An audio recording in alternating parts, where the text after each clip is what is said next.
Hi everybody, Mr. Lee here. In this video, we're going to go over the constant velocity model. And by the end of the video, hopefully, you'll be able to determine the average velocity for an object using two different methods. The first method, or the first model, is a graphical model for a position versus time graph. And the second method, or the second model, is the formula way. Velocity is equal to change in position over change in time. Now, I'm going to go over that equation in just a little bit, but for now, just copy this down. Now, the very first thing that we should go over is the definition of constant velocity. So, here we go. All right, make sure you pause the video and you copy down this definition because this definition here is pivotal for our entire unit. Constant velocity means that the object does not speed up or slow down. Now, let's start off with an example, okay? Let's say we had a ball or a motorized car or a toy, and we'll represent that with a red circle here. Okay, now let's say this is the toy, it's a car toy and runs on batteries, and its primary objective is to just move without speeding up or slowing down, hence the constant velocity. Okay, so we have this car or this toy, and it moves along from point A to point B. Now, if we were to see where this object was at very specific moments in time, so let's say for every 1 second time interval. Now I'm going to pause right here. You see that symbol that I just drew right there? It looks like a triangle. It's actually a Greek letter, and that Greek letter is delta, D-E-L-T-A. And delta just means change. Okay, delta means change for us in physics. So whenever you see a triangle and then a variable, or t in this case for time, that means change in time. So for here, delta t is the change in time for every 1 second. So what that means is, let's say here at point A, we can say this is time of 0 seconds. And if we have a delta t, that's how we're measuring the object. After 1 second has passed, let's say the object is right here. Now, if delta t is 1 second, that must mean that here, the time is at 1 second. Okay, and let's say the object is moving again. Here, our delta t would be 2 seconds, because a total of 1 second has elapsed from 1 second to 2 seconds. Now, I'm going to just continue drawing these out, and you might be thinking to yourself at this point, Mr. Lee, kind of sounds like you're trying to explain to us how time works. Well, yes, time is a very important variable for us in physics. In fact, it's so important that we have a definition for time itself. Lo and behold, I don't know if you knew that, but time has a definition. All right. So I just drew a red car and is moving from point A to point B, where our delta t is for every 1 second. Now, the other important part about the constant velocity model is not only do we want to know how much time has passed, and in this case, our total time that's passed is 7 seconds, but the other thing that we want to know is where the object is located, and this is called position. Now, the units for position, or x is equal to position. Okay, I think of it this way. For pirates, they say x marks the spot, or x is where the treasure is, or the location or the position of the treasure. Okay, the units for position are a lowercase m, and this stands for meters. Now, for our class, we might be using meters, we might use centimeters, but we will never, ever, ever use inches. Okay, inches is not the SI unit that we will use. We only use meters. Okay, and for our labs, oftentimes we'll use meters or centimeters. But just so you know, the conversion rate from meters to centimeters, there is 1 centimeter for. Excuse me. Let's erase that. There we go. 100 centimeters for every 1 meter. Okay, now what that turns out to be is 1 centimeter is equal to 0.01 meters. So in that regard, let's say you measure something and that something is 7 centimeters long. We would write that as 0.07 meters, or let's say it's 18 centimeters long. We could write that as 0.18 meters. Now, you might have learned this in your previous classes on how to convert it using the formula method. But a nice little shortcut is if you take a look at this conversion here, okay, we see that the number 1 is displaced by 2 decimal points. So here, the decimal point got moved once, and it got moved twice. Okay, so what that means is for 1 centimeter, we just move the decimal place to the left 2 times. So the 7 centimeters, the decimal place used to be here. We move it once, and now the decimal place is right there for twice. For 18 centimeters, the decimal place used to be right there. We move it once, and we move it twice. All right, now coming back to memory, we'll be doing a lot of conversions, and centimeters to meters is just one of them, and the other one that we'll be using will be kilometers, but I'll show you how to do that later. Okay, now let's say that this car, the position at this point, let's say it's 0.2 meters, and here, let's say it was 0.4 meters, 0.6 meters, and hopefully by now, we're starting to see a trend. 1 meter, let's just finish this out, 1.2 meters, and at location B, we have 1.4 meters, okay? Now, with these two variables, and these two variables only, time and position, we can describe the velocity, or how fast the object is moving, through the formula method that we see here, by using the equation, velocity is equal to change in position over change in time. Now, the formula, let's write that down first, velocity, okay, is how fast / how slow something is moving, okay? And the formula is velocity. I draw a little arrow over top of that, okay? That stands for vectors, and vectors means that it has a number and a direction. So up, down, left, right is equal to the change in position over the change in time. Okay, remember that triangle means change. So how much position has changed over a certain amount of time?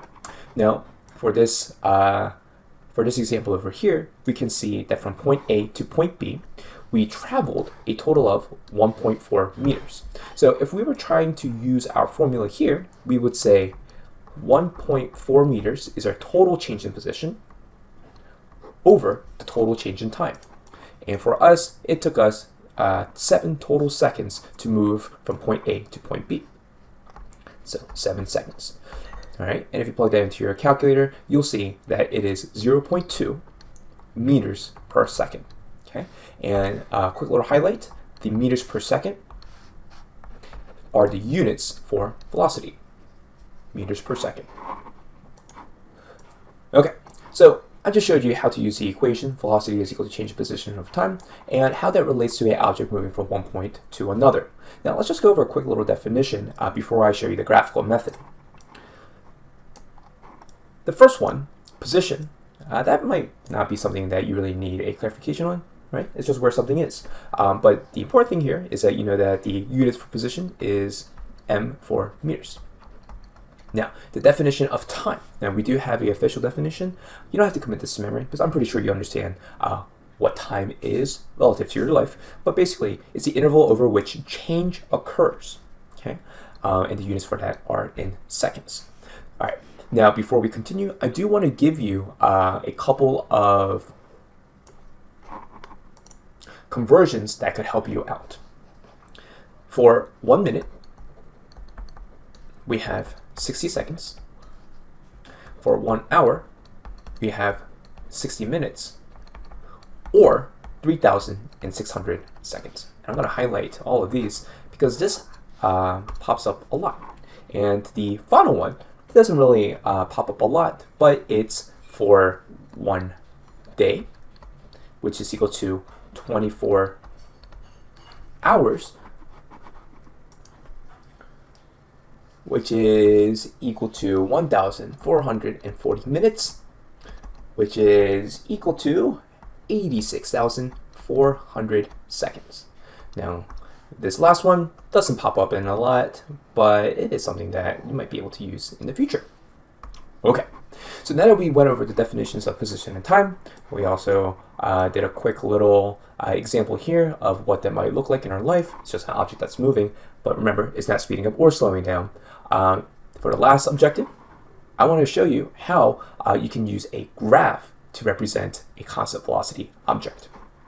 Okay, now for the very first graph that we're about to do is going to be a position versus time graph.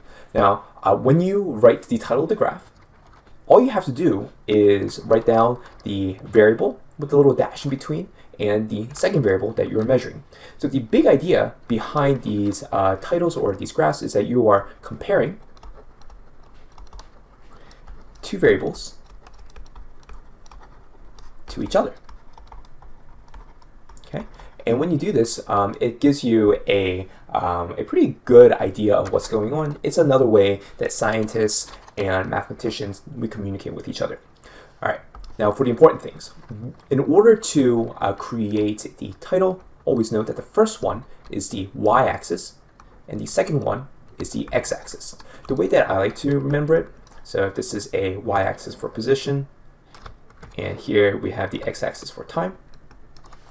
We are reading it from left to right. Okay, so if your eyeballs start here, let's just draw some eyeballs right there. Ooh, not bad, right? As we are reading this graph, our eyes first see the y-axis, okay?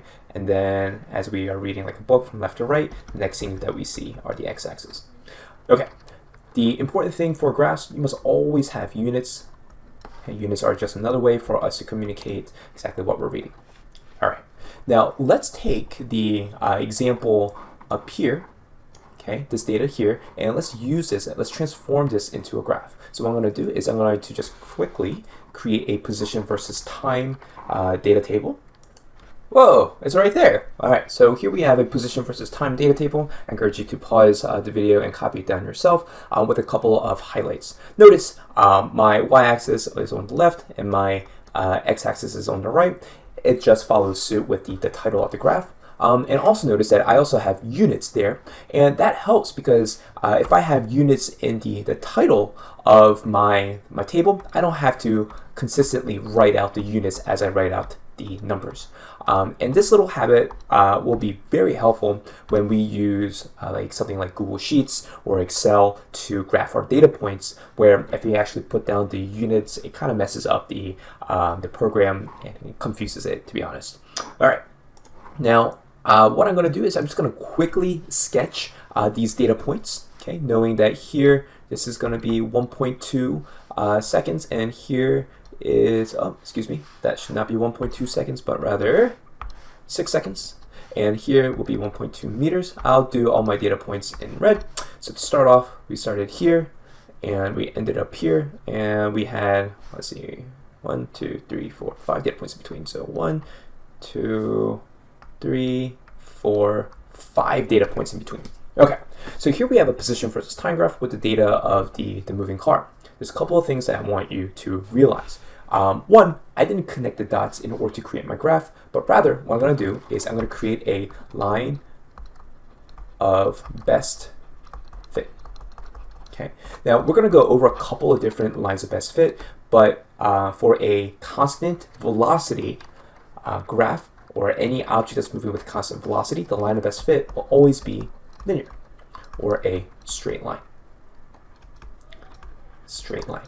Okay, this is very important. Let's highlight that. Yellow. Very important. Okay, so the line of best fit will be linear for a constant velocity model. I'm just going to shortcut with CVM. And in order to create that, I'm just going to use the straight edge and create my line. Okay. All right. So here we have my position versus time graph. These are my data points, and that is my line of best fit. You'll notice that's a straight line. So there's a couple of things that I want you to notice about this. Okay, not only is it linear, but it is moving in the positive direction. Now, if you remember from the beginning of the video, I described velocity with this arrow on top, and it said that arrow represents a vector. So vectors, direction matters.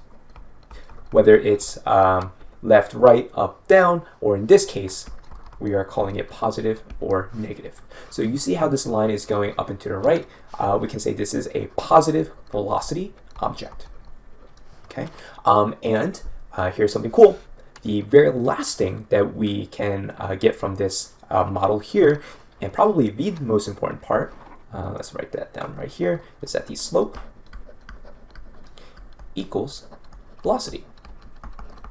And let me show you why that's the case in just a little bit. So the slope for this graph is the velocity. Now, in order to understand why the slope is velocity, I want to show you a trick that we'll be using throughout the entire course. Okay, first off, let's go over the definition of slope. Slope for a graph is the change in the y-axis, some people call it the rise, okay, over the change in the x-axis, some people call it the run. You might have seen this before in your math class, the rise over the run. Now, for the tool that I'm going to show you, this will be something that we do in physics a lot. You see how I wrote here the delta y? That's a change in the y-axis. So the change in the y-axis is not the y-axis there, but the x variable. So this is position. Okay. Our y-axis variable is x, which represents position, over the change in the x variable, or the x-axis variable, which is t, which is time.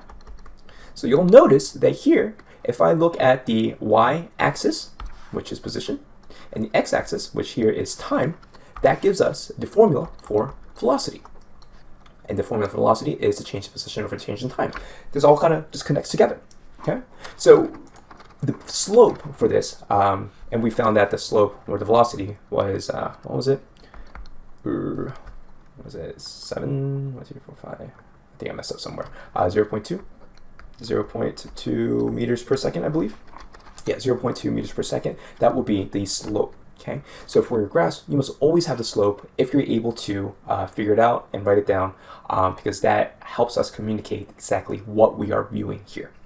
Now, there were a couple of very important points here that I talked about when we are using the graph to really describe our model.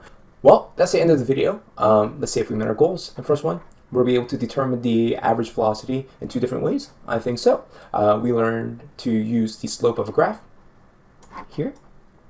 Okay, and we learned a very useful tip for a feature. Remember, slope is rise over run, and we saw that the slope, or a position versus time graph, gives us the velocity. Okay, we learned how to describe a constant velocity model's graph. We say that the line is linear, and in this case, our line was positive. It can be negative, and we also saw how we can use the formula method itself to figure out the velocity of any object. Okay, I'll see you next time. Bye-bye.